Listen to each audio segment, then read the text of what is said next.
One of the, obviously the crown jewels, if not the crown jewel of my collection, is I'm very, very lucky to have Amazing Spider-Man 300, the cover in my collection. And for me, it almost feels, I had a friend, I can tell you the story. I had a friend come over when I got it, about a couple months after I got it. He wanted to see it. And he came over and I showed it to him and we're holding it. And he's like, it's not in a protector or anything. I was like, yeah, what? It was in a Mylar. I took it out so you could see it. And he's like, I don't want to touch it. I was like, come on, check this out. It's got, Todd McFarlane signed it 4 times. It's signed in the way that it's signed on the cover of the printed issue. It's signed at the bottom when he inscribed it to somebody.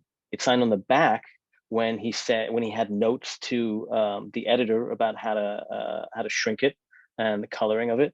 Signed there, and then again signed for some strange reason, signed on the art itself, like randomly in like a blue ballpoint. Todd McFarlane again, signed 4 times. He came over and he was like, "This is criminal. It's absolutely criminal that you own this. It's absolutely criminal that any individual owns this.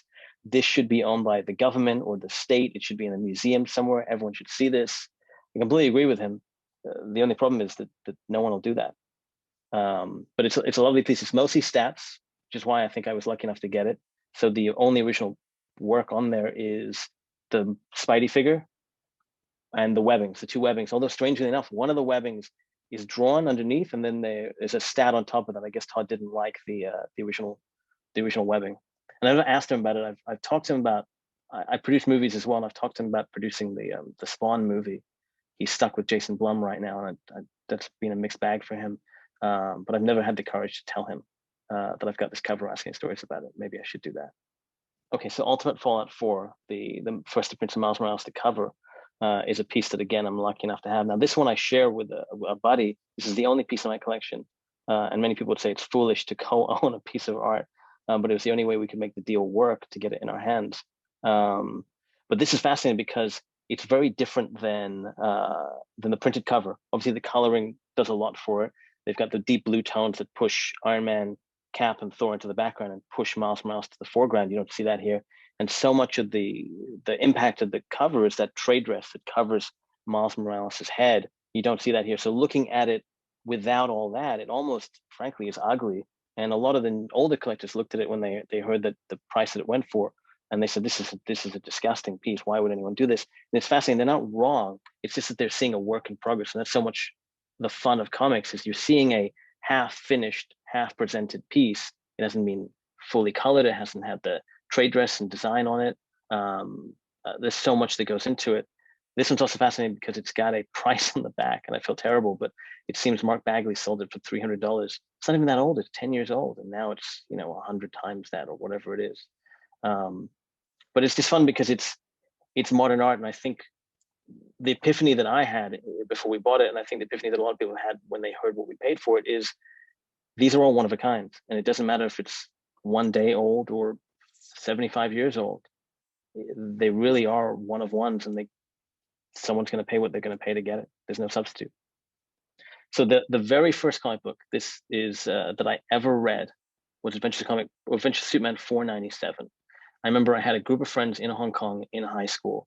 We were all starting to get into comics. One of my friends, actually the guy that it became partners with when we started Valiant Entertainment, gave me this copy. He was his dad would go to America and bring back comic books, and he was trying to get everyone he knew in school hooked on comic books so that he would be the only dealer, right?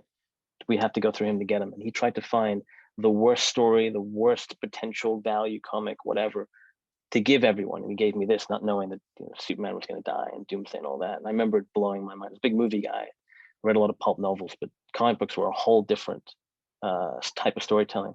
And just the impact of that story, it got hooked like everyone else from that generation. It's an incredible story.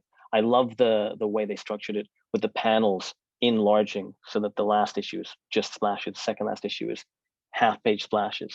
And so to have that in my collection is just, every time I see it, it reminds me of being 12 years old and seeing that double page spread for the first time. Like, what's going on here? 2 pieces that I'll talk about 2 at the same time because they're connected in many ways. The Man of Steel 18 cover, which is the cover that has Doomsday on it, it's first appearance of Doomsday, and the Vengeance of Bane painted cover by Glenn Fabry.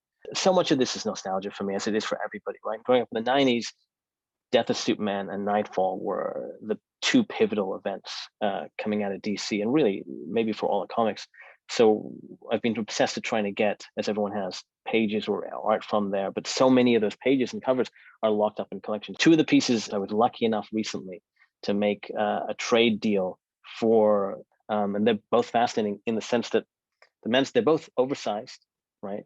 And the Man Steel 18 cover on the back has a little sketch from Dan Jurgens, and it's Superman, and he's talking to the person holding the cover, like he's talking to you, and he says, you probably shouldn't lose this. I think this might be valuable one day. And it's fascinating because they knew what they were doing. They knew where they were going. They knew the kind of impact that they were going to have. They had that prescient nature. Uh, and working in comics, you never know. I feel like you never know. And it's fascinating to see that they were drawing this and he flipped it over, probably on the phone somewhere, talking to someone, and he was just sketching this away. And the Vengeance of Bane is great because it's on really thick canvas. And the scan I got before I traded it was just the cover itself, just the cover image. And it was so clean, I almost didn't do the deal because I thought it looked like a print. And when I got it, the person that photographed it hadn't taken a full photo of the canvas. And it's got all the painter marks on the edge and the bottom, which I almost love more than the actual painting itself. I hate to say it, but it makes it just feel like it's a work in progress. It's part of the process.